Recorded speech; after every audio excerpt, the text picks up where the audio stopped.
Cette fois, on se retrouve pour une toute nouvelle vidéo Lego. Aujourd'hui, je reviens de mon Smith Toys et j'ai trouvé des choses plutôt intéressantes, plutôt pas mal, et j'avais envie de vous le faire découvrir aujourd'hui.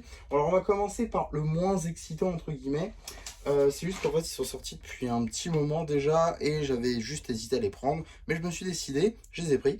Donc, on commence avec le premier paperback juste ici, un paperback Speed Champions, hein, d'une mini voiture. Je fais la collection de ces petites voitures-là. Il m'en manque quelques-unes, mais je voulais avancer quand même un minimum sur cette collection. Donc 3,99 € unité, sorti le 1er janvier 2026 évidemment. Et donc c'est dans les paperbacks qui sont arrivés il y a quelques temps à Smith Toys. On a eu une petite vague de paperback qui était disponible à l'achat à l'unité. Donc c'est plutôt cool.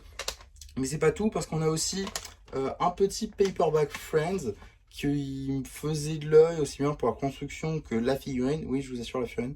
Bref, en tout cas, on en reparlera dans une review, bien évidemment, pour ces deux-là et aussi pour les deux qui arrivent. Mais je vais tout de suite vous en parler. Effectivement, vous n'êtes pas sans savoir que Lego Pokémon a fait son arrivée chez Lego il n'y a pas si longtemps, mais on a eu ici une toute nouvelle vague de type playset avec notamment la Smart Brick.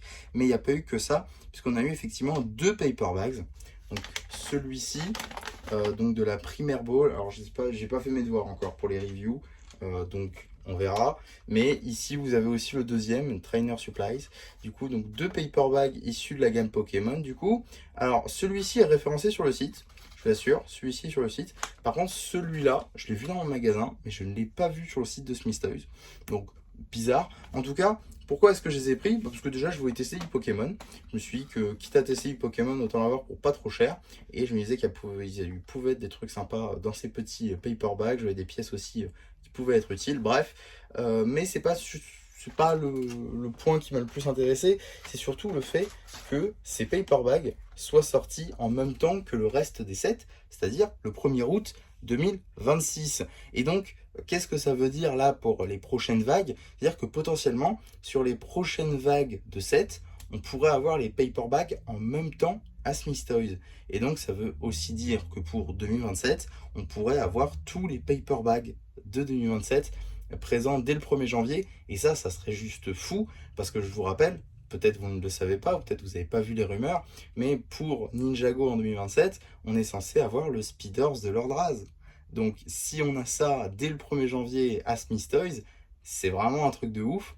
Et peut-être du coup que ça peut être un prémisse, hein, puisque là on a eu du coup deux paperback Pokémon sont sortis le même jour que les sets.